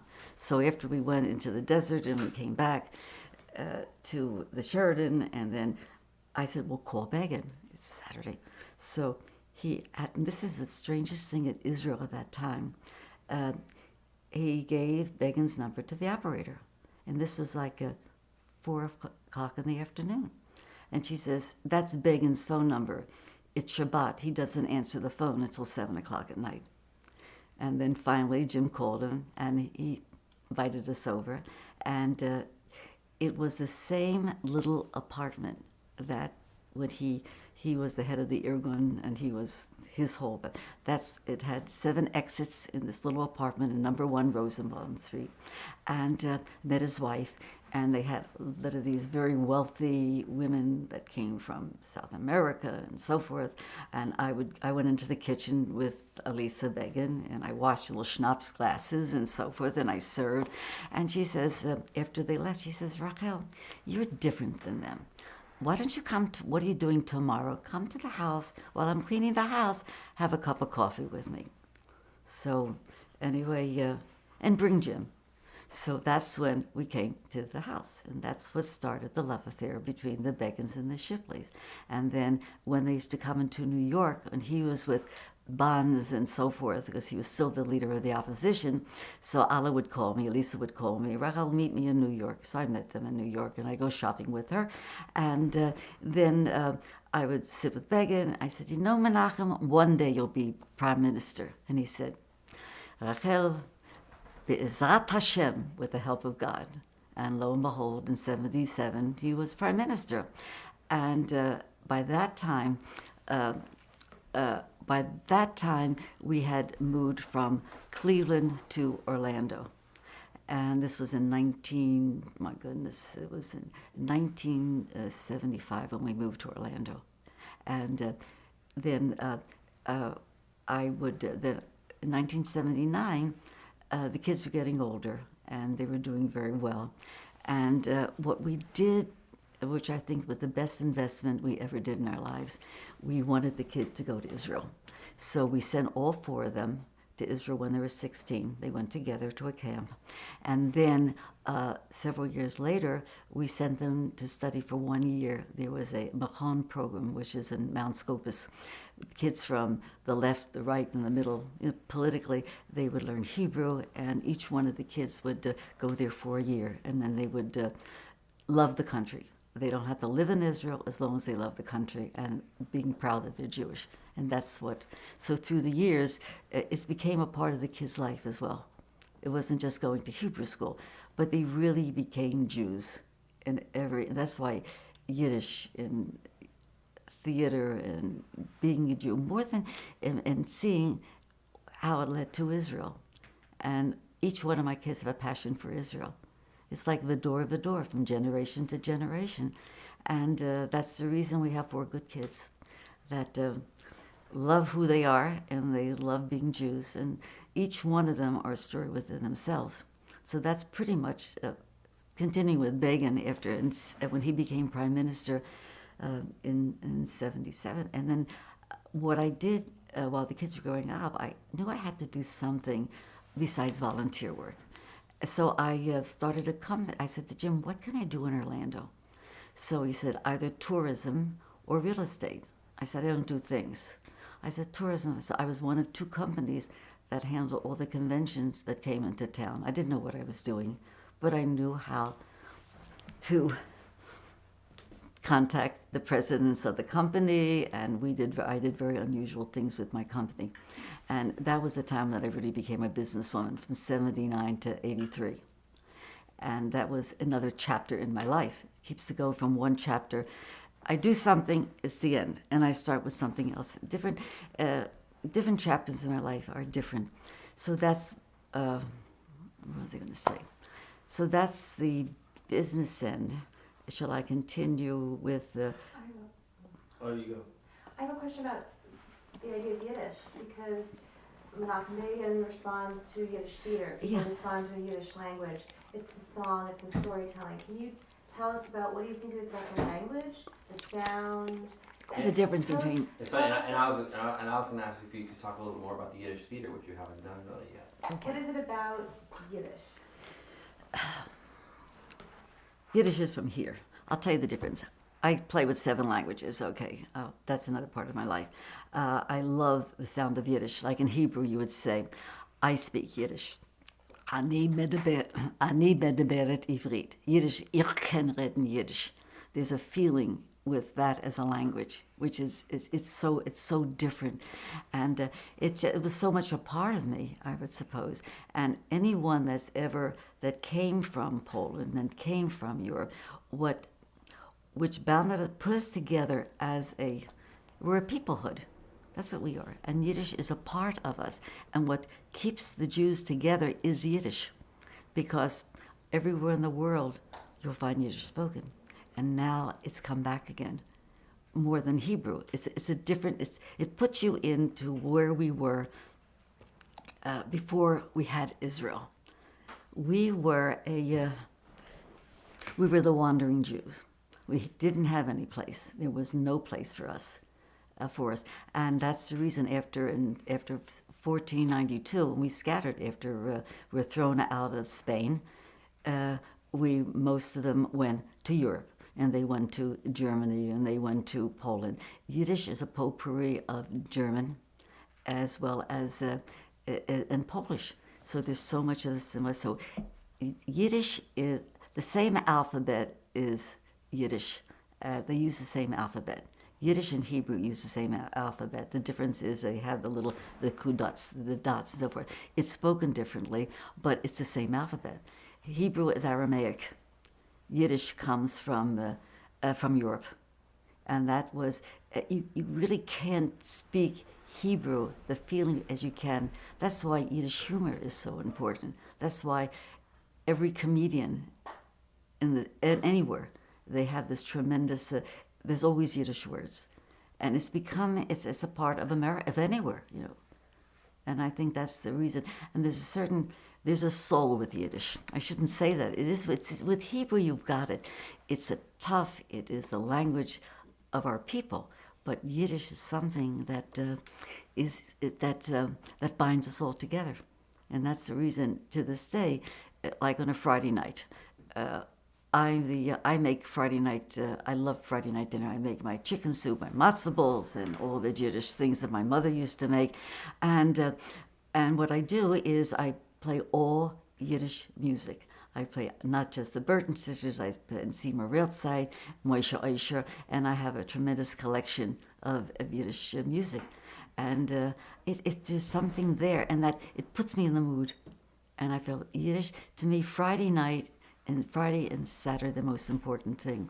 When we came back, our first trip to Israel, we had this wonderful guide, Adi Ben-Or, who was the pilot for Ben Gurion during the Second World War, and he was involved with the Jewish National Fund and so forth, and we became very friendly with him.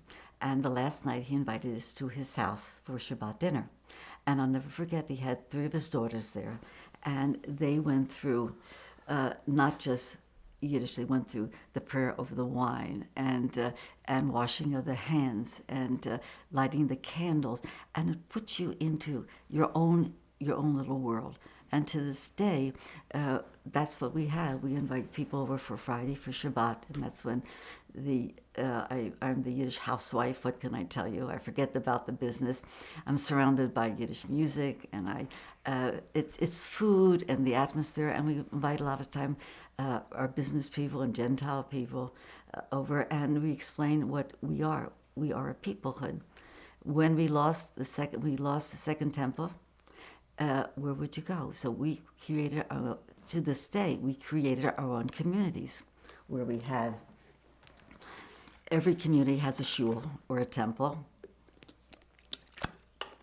There is a Hebrew school. There is federations. You have this at every place in the world, and we will be there forever.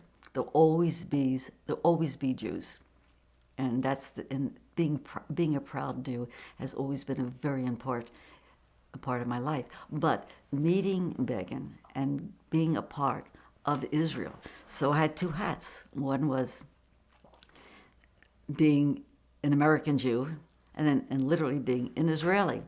And when I started my own company, Leisure Planners, it was very successful. So I would go back and forth every year to Israel. And that's when I got involved with Israeli politics. I helped Begin in his first election because I was an American Jew, and I was able to. PR has been the story of my life. It's easy. It's very easy for me. Was he a good guy to work with? Oh, he was wonderful. He's absolutely wonderful. He was brilliant. And then I used to go there every time we sent our kids to Israel. So my son Tom was in the Israeli army for a year, and all of our kids have a tremendous attachment to the country. And through the years, in 1983, after Begin resigned, that was after the first Lebanese war, when Begin resigned and Yitzhak Shamir became prime minister. My son was in the Israeli army at the time, and I got a call from the PM's office because they all knew that I was an expert with convention planning because of my company, Leisure Planners.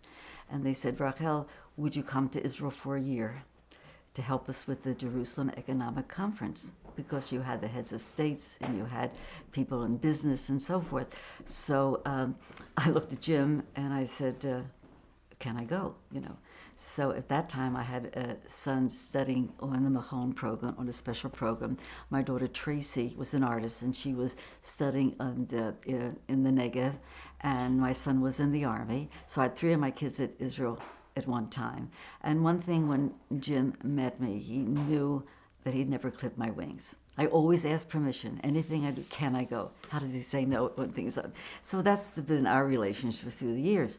So therefore, going to Israel, so in a way, my heart and soul is in Israel, and I'm living as a Jew here. And I have 2 loyalties, but being a Jew is my first.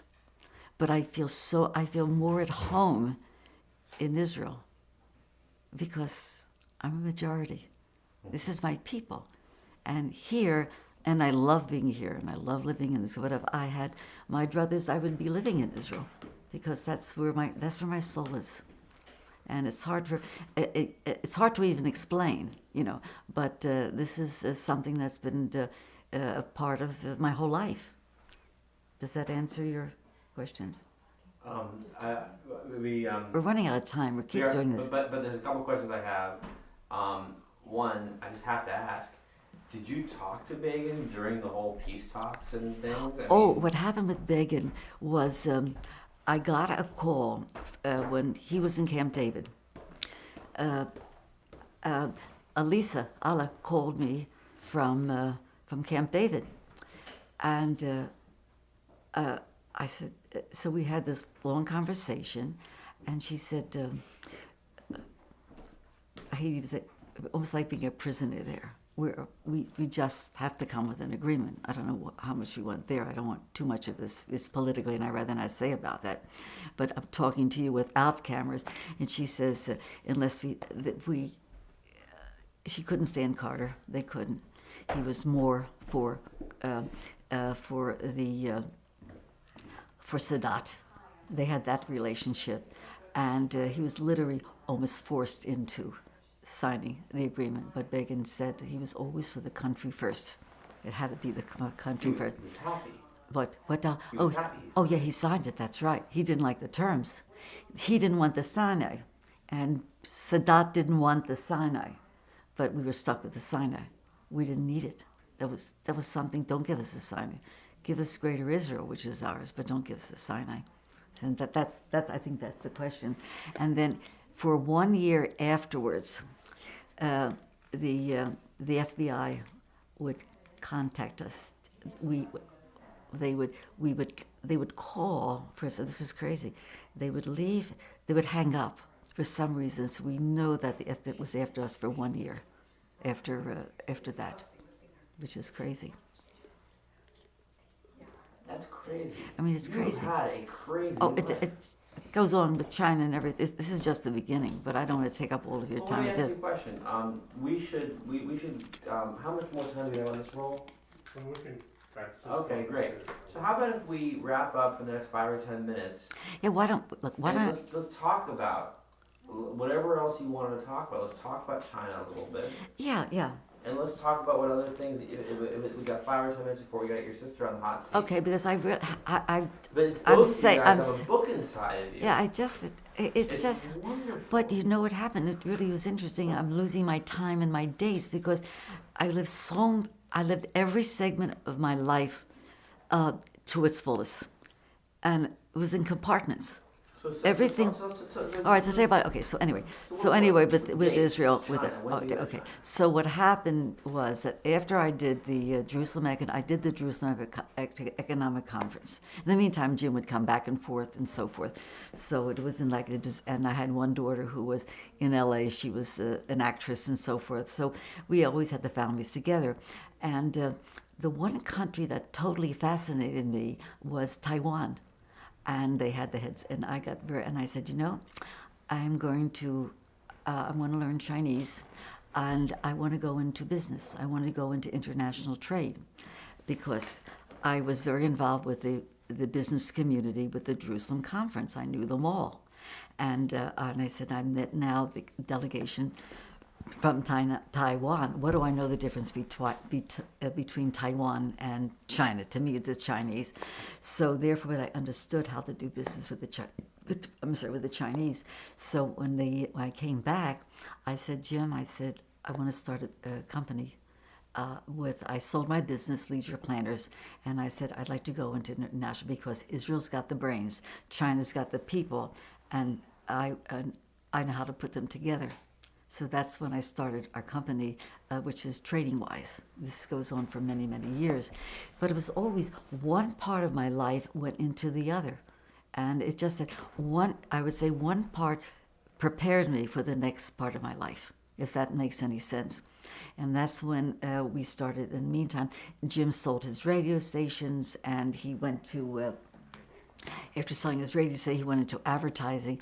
And I said, you know, Jim, it's crazy. I said, you have all this talent. Why don't we go into business together? And that's what we've been doing for the past 15 years. And that's what we have a major company in Cleveland, not in Cleveland, in Orlando rather. And we still have an international roundtable, which I'll talk to you about that later. But I've always loved languages. So I never have a dull moment. Through when I met different people business-wise. So I studied Chinese. I'm still studying Chinese. I had French when I was in show business, Spanish. Jim and I are studying now, a little bit of Russian, a little bit of Japanese. Yiddish is very close to German. I can go I'm not the ugly American. I can go in anywhere in Chinese, ni hao, shen ti hao ma, or comment ça va, or je ne sais. I can go into any language, and this is the reason I'm the Indiana Jones. That's the reason I'm comfortable anywhere in the world. And this is what gives me, I suppose, the joie de vivre, as they say I have. It's that every day is another day. And it's the people make it. If you don't have the language, you don't have the people. The way to get to anybody, I found this reason why we're rather successful what we do is because when we meet people, having the knowledge of a language and understanding the customs and the culture. And this is the reason that I'm able to go from one country to another and be able to bring people together. After I came back from, I'm the China lady in Orlando. I brought I studied Chinese for many years. In Orlando, they wanted to have sister cities all over the world, and the one sister city was China. They want, and of course, in 1986, 85, 86, because of my background with Chinese, when a major Chinese delegation came to Orlando, and I had some Chinese, so I became very friendly with them. And this is the funniest story of them all. I came back from Israel. I'm recalling these things in 1984. I was in Israel from 1983 to 84.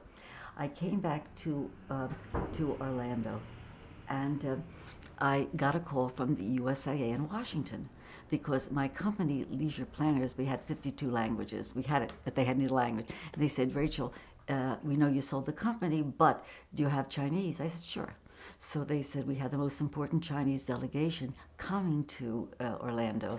They would come to San Diego for a major conference. They're coming to Washington, and we wanted them to come to Orlando. I said, no problem.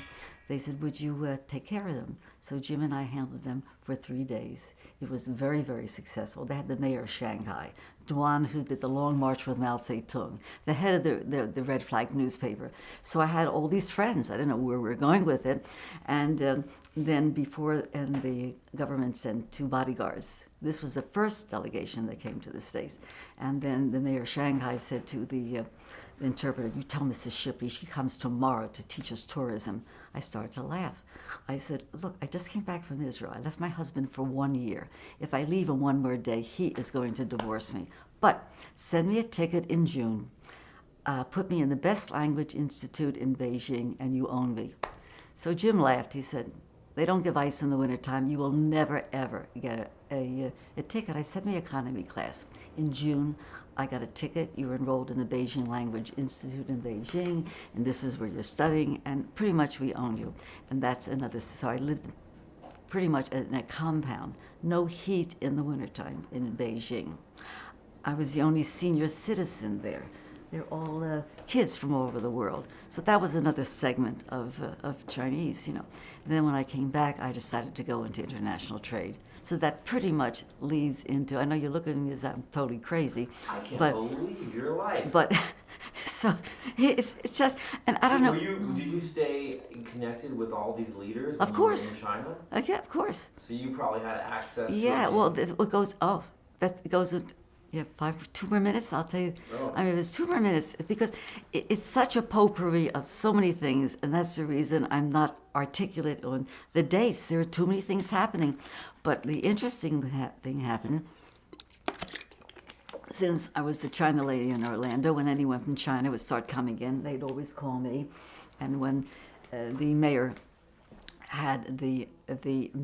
of Orlando had the mayor of Guilin, which is City Beautiful in China, come to Orlando, and she had a big reception for him, and he brought his wife, and she invited me, and I came, and I got very friendly with his wife, and she said, Rachel, I want to study at UCF because I want to be able to enhance my English.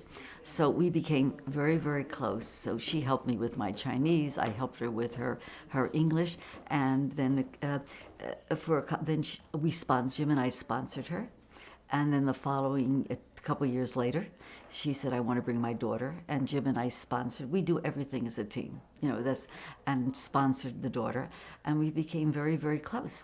And then she came one day and she said, I have a problem, but my husband was just made the Chinese ambassador to North Korea in Pyongyang, and he wants me to come, but I'm worried about my daughter. I said, don't worry, I'll be her Jewish mother, I'll take care of her.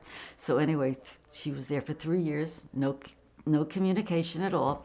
She came back and she said, we were like a family, and she said it was so successful. It was so successful that my husband was made the Secretary General of the People's Congress. And if I am a part of your company, and if I do Asian affairs, my husband will open up doors for you. And then that's when my company started to grow. That's when Jim and I were together. And then I was back and forth to China. And then when I did the Jerusalem Economic Conference, I said to, I got very friendly with a lot of the people there and the business people.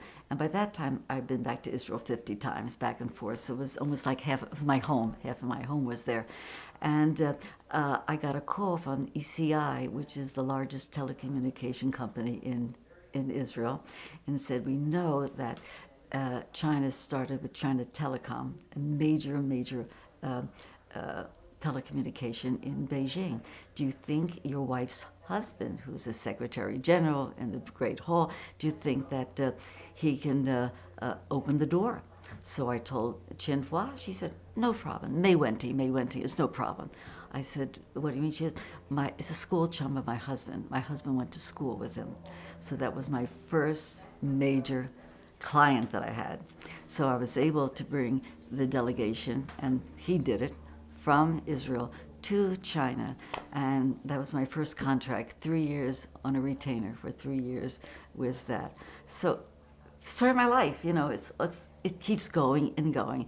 And as a result of that, Jim and I have something, you can see it on our website. It's the International Roundtable, because after we brought a delegation from Orlando to China, and then everyone said, we want to meet the mayor, we want to meet the politicos in town. So we started a little international roundtable. It's been going on for 13 years. It was in the Sun Trust for like 12 years, and once a month, we bring speakers, whether the head of Florida Hospital or the Arts Association, or the next one we have next week is the Consul General from Mexico. So, and then it's been going on for so many years. And certain things happen in your life. There is a club in Orlando that was never open to the Jews. So therefore, it was the university club. So we had to find a home for our roundtable. So called up, and now it's open to all the Jews, and we have a roundtable at the university club. So it's ironic things work out that way. So that's pretty much a little, and it keeps going and going. That's amazing. I can't thank you enough. That is but the most amazing honey, story. I don't know I'd like to tell you about my 4 kids, which are the most important in our life, with each one of our kids. First of all, Robin is in LA. And she's coming, you'll meet Robin, she's coming here. She's a psychologist, a behavioral psychologist working with autism, with autistic kids. And she has her own company in LA. she started in show business and said, that's enough for me, and went right into the university. And her husband did all the graphic designs for 24 for so many years in that. And then I have my daughter Tracy, who is living in Jerusalem, and she has 3 grown-up kids. And she divorced her husband, and now she's with her kids in Israel. And my son Tom is a true entrepreneur. Hydroxytone, which is the top skin thing in the country.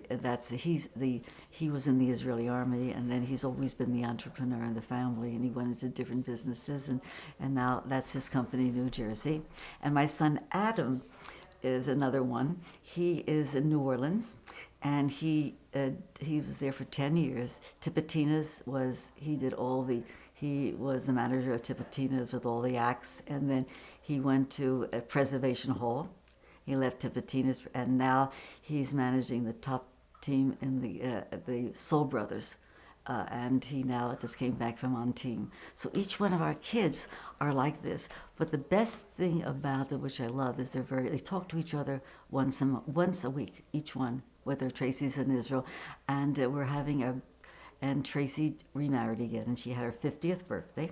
So after we come back from San Francisco, the whole family's going to meet in New Jersey. We're going to meet her husband, and then Adam finally found someone that I think we have a wedding within the next year. So it's going to be a real farbringen with the whole family. And that's pretty much it. So our kids really, and Tom is our business advisor. It's just a matter that everyone is so close. Life is good. And I said, you know something, to have this, and I talked to Lynn, we laugh about it. I said, well, let me see. I'll look for the next 20 years. She said, 20 years? She says, I go from day to day. I said, no, 20 years ahead. There are mountains to climb. There's so many things to do in life. And that's the story of my life, and it's enough about me. Thank you very much.